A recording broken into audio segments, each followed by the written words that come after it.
네, 안녕하세요. 사도행전과 신약 교리 연구 48번째 시간입니다. 오늘은 사도행전 25장을 전체적으로 다 공부하도록 하겠습니다. 이제 25장에 드디어 이제 1절에 보면 베스도가 이제 부임해 왔죠. 그래서 부임한 지 사흘이 지난 뒤에 이제 가이사라에서 예루살렘으로 올라옵니다.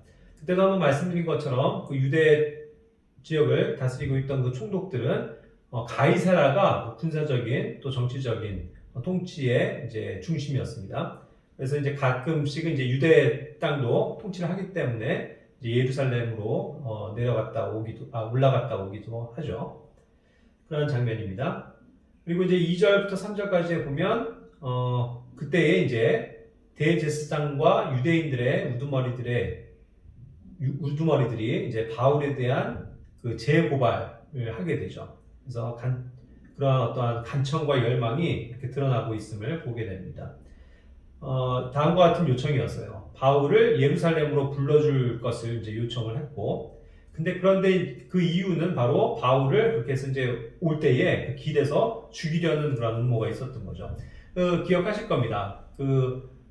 약 40명의 사람들이 정말 바울을 죽이기 전에는 밥도 먹지 않고 물도 마시지 않겠다라고 서원을 했었던 사람들이 있죠. 그런 사람들이 여전히 호시탐탐 기회를 노리고 있는 것입니다. 근데 이제 베스도가 결국 이 바울에 대해서 적대적인 태도를 가졌었던 것 같아요. 처음에는. 그러한 어떤 태도를 보이니까 그것에 대해서 이제 굉장히 기뻐하면서 유대인들은 그 베스도에 대해서 굉장히 호의를 베푸는 그러한 장면이 묘사가 되고 있습니다. 이제 4절과 5절에서 보면 이제 베스도가 그것에 대해서 응답을 하죠. 이와 같이 얘기합니다. 바울은 가이사랴에 두어야 하며 자기도 곧 거기로 가니까 유대인 고소자들 중 가능한 사람들이 함께 가서 그의 잘못이 있다면 고소해라. 이와 같이 아주 올바르고 아주 똑바른 그러한 판단을 내립니다. 그도 그럴 것이 이제 처음 와가지고는 아무래도 그 부임을 한 지 얼마 안 됐으니까 뭐든지 이제 원칙대로 또 정확하게 하려고 노력하지 않겠습니까? 그러니까 이제 그러한 면에서의 판단이었겠죠. 지금 현재 가이사라에 구금되어져 있는 죄인을 다시 예루살렘으로 소환을 해가지고 거기서 재판한다는 것이 말이 되겠어요? 그러니까 이제 너희 중에 그러면은 이제 고소한 사람들 중에서 너네가 가능하고 또 능력 있는 사람들이 와서 그러면은 고소할 게 있으면 고소해라. 이러한 이제 원칙을 이야기한 것입니다. 자, 그러자 이제 6절에 보면 이제 열흘간 예루살렘에 머물다가 결국 가이사라로 내려가서 그 이튿날 이제 바울의 재판을 신속하게 진행을 하는 것을 봅니다. 아무래도 이제 이러한 사건들이 이제 초기에 그가 맡아서 빨리 진행을 해야 되는 것이었기 때문에 머뭇머뭇거리다가는 또 유대인들에게도 이제 문제가 된다는 것을 알았겠죠. 그래서 바로 이제 가자마자 가이사랴에서 그 다음날 재판을 진행하는 겁니다. 자, 이제 7절에서 보면 바울에 대한 예루살렘에서 올라온 그 유대인들의 여러 가지 이제 고소고리가 거기서 이제 있게 됐죠. 그러나 역시 여기서도 어떠한 혐의에 대한 증거를 대지 못했습니다. 항상 뭐든지 재판은 공정한 재판이 되려면 정확하게 이 사람이 어떠한 죄를 졌고 그것을 어떠한 밝힐 수 있는 어떠한 증거가 필요하겠죠. 그런데 이제 그것을 대지 못했다는 겁니다. 그러자 8절에서 이제 바울이 또 답변할 수 있는 기회를 얻게 되죠. 뭐라고 얘기합니까? 나는 유대인들의 율법이나 성전이나 또 카이사르에 대해서 결코 어떤 잘못도 저지르지 않았다. 이와 같이 분명하게 주장을 하고 있는 것입니다. 이제 중요한 영역들이죠. 지금 그를 고소하는 그 유대인들에 대해서 사실 자기도 그 유대인이고 유대인의 그 율법을 준수하고 있는 사람 아닙니까? 사실은. 정통한 사람이고, 그러니까 거기서도 문제가 될 것이 없고, 또 어떤 성전의 규례에 있어서도 그가 철저하게 그런 것들을 지킨 그런 바리새인이기 때문에 성전에서도 결코 실수한 일이 없다라는 것이죠. 그리고 또 이들이 이제 교묘하게 정치적으로 모함할 수 있는 것들이 이 로마에 대해서, 카이사르에 대해서 대적을 하고 또 이 로마 사회를 어지럽히는 사람이다. 이런 식으로 이제 선동을 했었기 때문에 또 그런 것이 굉장히 이슈가 되었을 수도 있을 것입니다. 그것에 대해서도 이제 이야기하는 거예요. 자기는 정치적으로도 또 로마 시민으로서 로마 사회에 전혀 어떠한 잘못도 저지르지 않았다. 이와 같이 분명하게 여기서 항변하는 것입니다. 9절로 넘어가면 베스토가 이제 질문을 해요. 결국 이것은 그런데 유대인들의 이제 환심을 사기 위해서 물어보는 겁니다. 자꾸 이렇게 해서 뭔가 유대인들을 자꾸 모함을 하고 또 고소를 하지만 사실 혐의는 못 찾는 상황이잖아요. 그러니까 어떻게 보면 이것이 그냥 뭐 증거 없음 해가지고 그냥 판결을 내려서 무효 처리를 하고 그를 풀어줄 수도 분명히 있었을 것입니다. 그런데 이 베스토도 역시 정치적인 인물이기 때문에 그렇게 하지 않았어요. 여기서 이제 일부러 또 바울에게 뭐라고 얘기하냐면 그럼 네가 예루살렘으로 올라가서 다시 재판을 받겠느냐 하면서 물어보는 겁니다. 이럴 필요가 사실은 없잖아요. 뭐 여기서도 혐의가 없는 걸로 지금 생각을 하고 있는데 예루살렘으로 간다고 했을 때 뭐가 바뀌겠습니까? 그러니까 당연히 그것이 필요도 없는 일이고 필요도 없는 절차일 뿐만 아니라 그것이 사실은 부당한 얘기죠. 그럼에도 불구하고 베스토는 이 바울에게 은근슬쩍 이제 예루살렘으로 가서 이제 다시 한번 재판을 받자 이런 식으로 회유를 하는 겁니다. 그것은 왜 그러냐면 결국 그 유대인들의 환심을 사기 위해서였던 거죠. 왜냐하면 항상 이 유대 땅을 통치하면서 이 유대인들 정치적인 종교 지도자들과의 어떤 관계를 잘 해야 되는 것이 그 당시 굉장히 중요한 영역이었을 것이 분명하기 때문이죠. 그러니까 이들의 또 환심을 사기 위해서 바울을 또 쉽게 풀어주자니 그것은 조금 자기로서는 믿지는 장사였었던 것 같아요. 그러니까 이제 이렇게 회유를 하는 겁니다.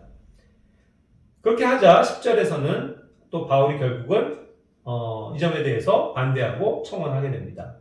바울은 이제 로마 시민이잖아요. 그래서 이제 로마 시민으로서 카이사르의, 즉 황제의 재판을 받겠다 이렇게 얘기를 하면서 자신의 무죄를 재차 주장하는 겁니다. 뭐라고 또 얘기하고 있냐면 당신이 잘 알고 있는 것처럼 나는 죄가 없다 이렇게 얘기하지 않습니까? 이것이 사실이에요. 그러니까 여기서 당신이 잘 알고 있는 것처럼 그래서 as thou very well knowest 라고 얘기했는데 결국 베스토도 지금 한 번에 이런 정확한 판결을 재판하는 과정에서 유대인들이 고소하는 내용이 허무맹랑하고 어떠한 혐의도 입증할 수 없다는 것을 알았기 때문에 사실은 바울이 무죄라는 것을 알았어요. 그렇기 때문에 이제 바울도 그것을 알고 당신이 잘 알고 있는 것처럼 나는 무죄다라고 이제 다시 그 사실을 베스토에게 환기를 시켜주고 있는 거거든요. 분명히 이 베스토도 정치적인 그러니까 그 정확한 판결에 의해서는 이 바울이 죄가 없다는 것을 알았을 겁니다. 하지만 이제 이런 어떤 정치적인 이슈 때문에 그를 쉽게 내어주지 못하고 있었다는 것이겠죠. 그래서 이제 11절에 보면 바울은 자기가 결국은 카이사르에게 청원할 수밖에 없는 그러한 근거를 얘기합니다.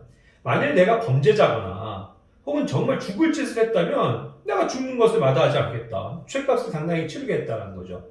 하지만 만일 이 사람들의 그런 고소 내용들 중에서 전혀 혐의가 없다면 그들이 그렇게 해서 그것을 입증하지 못한다면 아무도 나를 그들에게 넘겨줄 수 없다. 이런 것을 얘기하는 거죠. 그러니까 결국은 이런 면에서 죄도 없는데 이 사람들에게 어떠한 그 넘겨준다는 것은 있을 수 없는 일이다 하면서 이제 로마 법을 가지고 정확한 이제 근거를 대는 것이죠.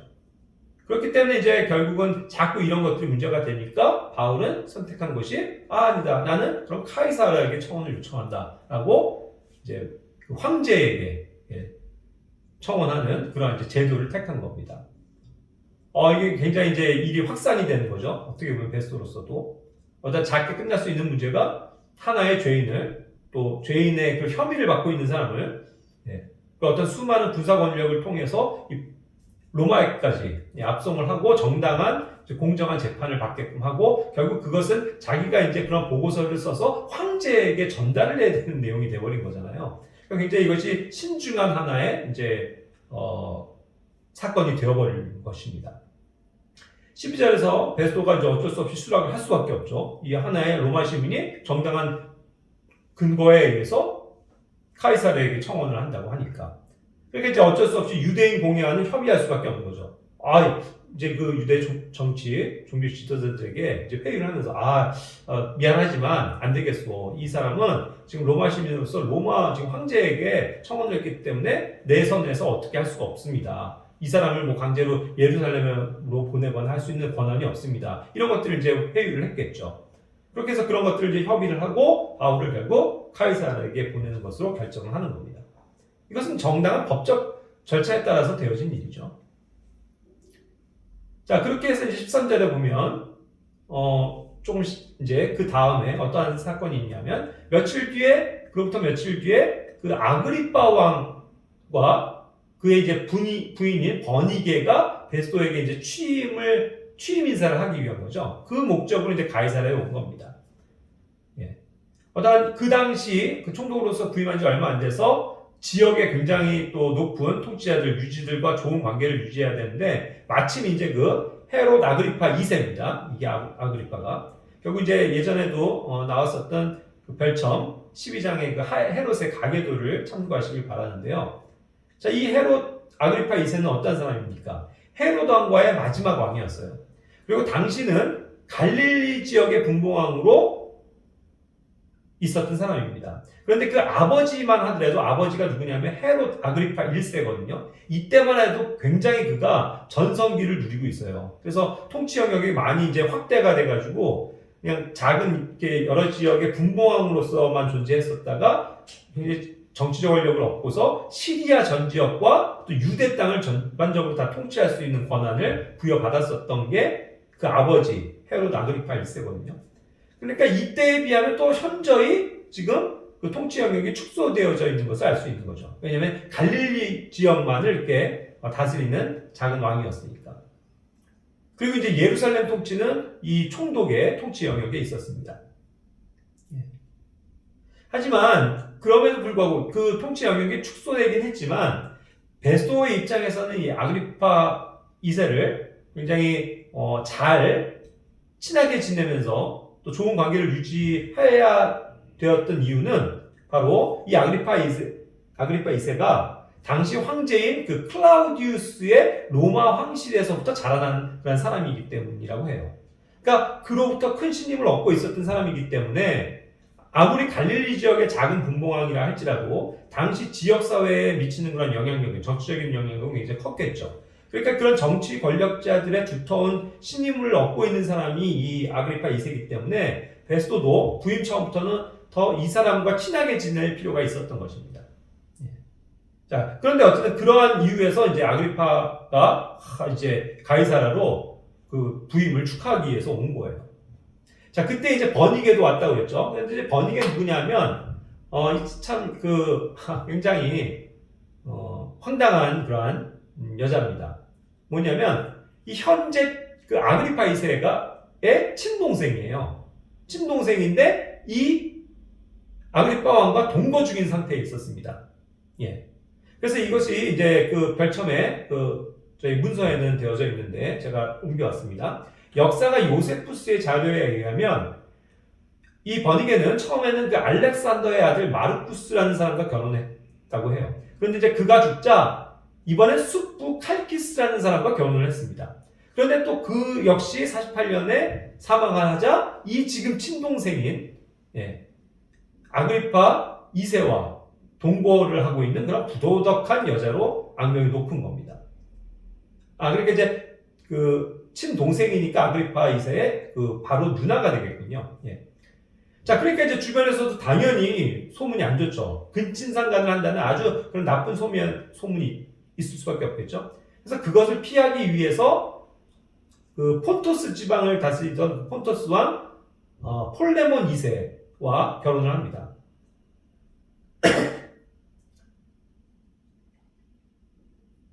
그런데 또 이 사람마저도 버리고 다시 이제 이 헤롯 아그리파 2세와 동거를 했다라고 해요.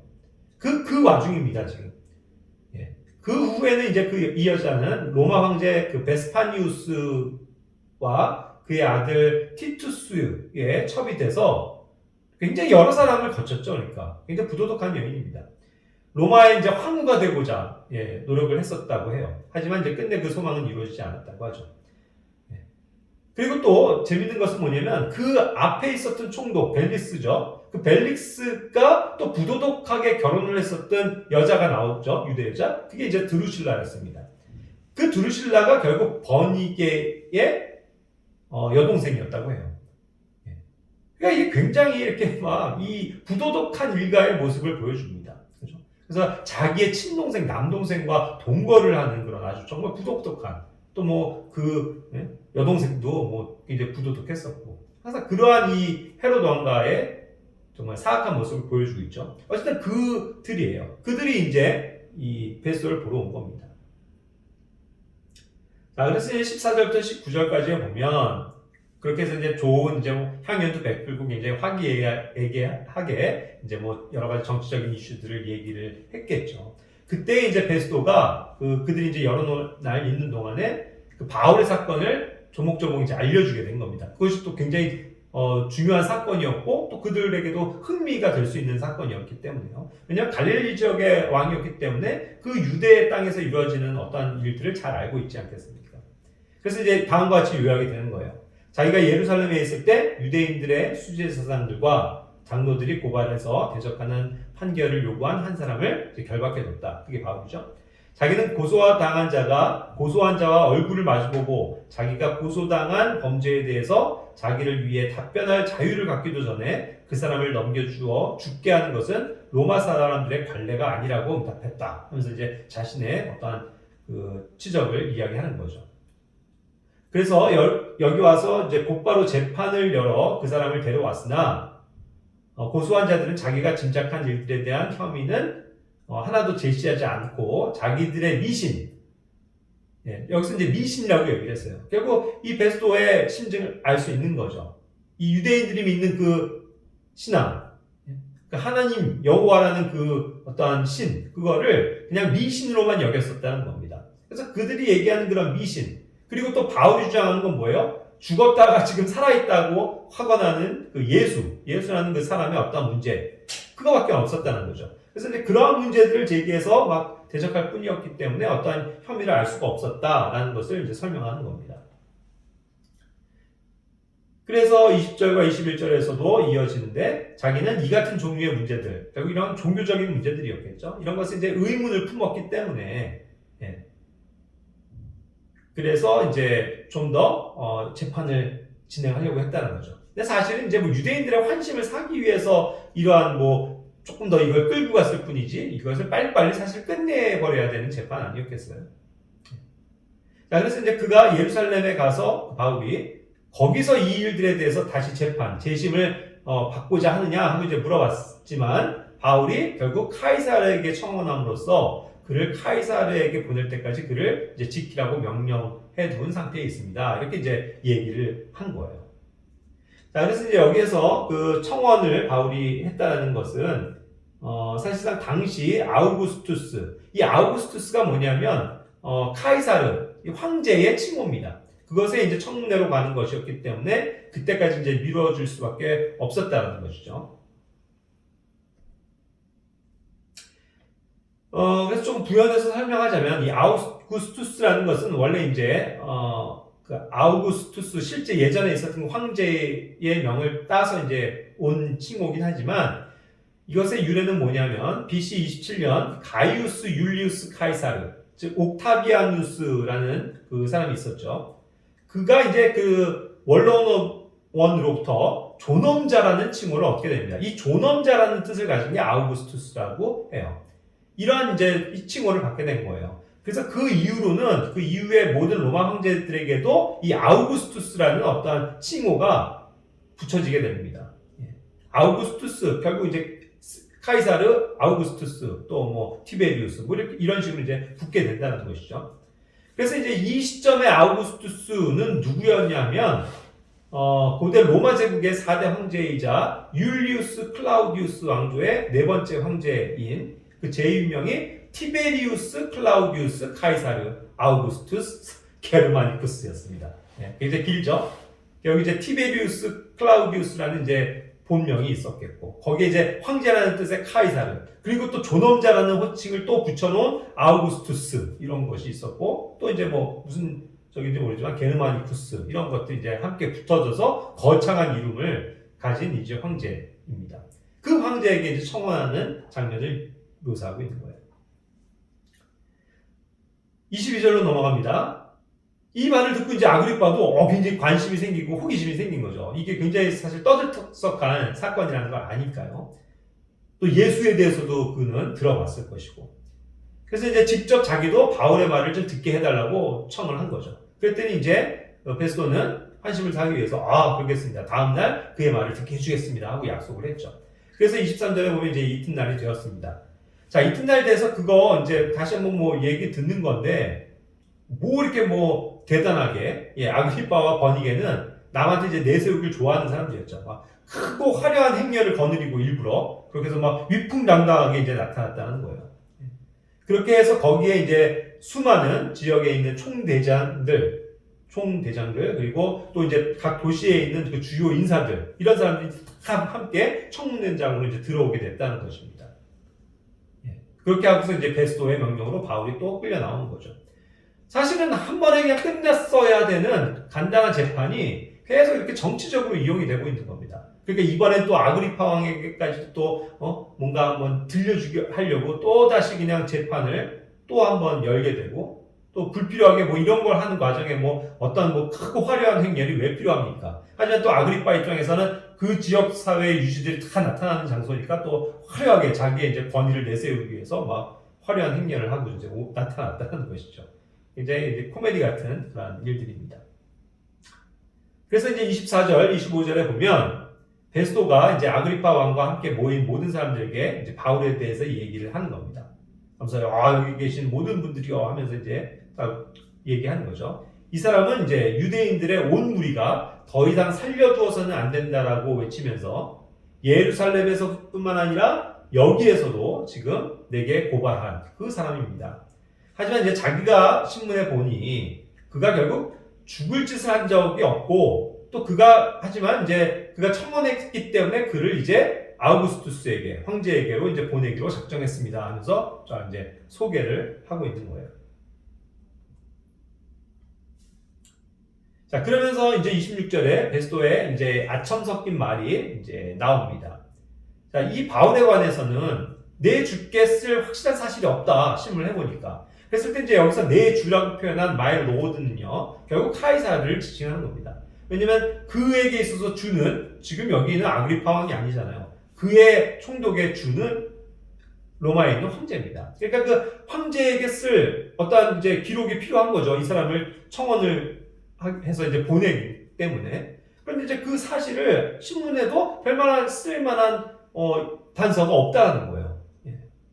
그러니까 이제 당신들 앞에 특히 이제 여기 있는 아그리파 왕이요 하면서 이제 정중하게 표현을 하거든요. 그러니까 당신 앞에 그를 데려왔습니다. 그러니까 당신의 저 고견을 듣고 싶습니다 하면서 이제 일부러 조금 더 그 아그리파 왕을 치켜 세워주는 그런 장면인 거죠. 분명히 어떤 정치적인 그런 아부의 묘사인 것을 보게 됩니다. 자, 그러니까 결국 이 재판은요, 아까도 얘기한 것처럼 당연히 그냥 베스도의 권한이기 때문에 거기서 그냥 끝났어야 될 재판인데 마침 또 아그리파 왕도 오고 또 그 주변 세력의 그 수많은 정치 지도자들 또 주요 인사들이 오니까 그런 사람들과의 어떤 친선을 갖기 위해서 일부러 막 그들에게 지혜를 구하는 척 하면서 참여시키고 또 한 번 이제 바울에게 뭐 또 말도 시키고 또 여러 가지 이제 그런 불필요한 어떠한 일들을 벌이고 있다는 것입니다.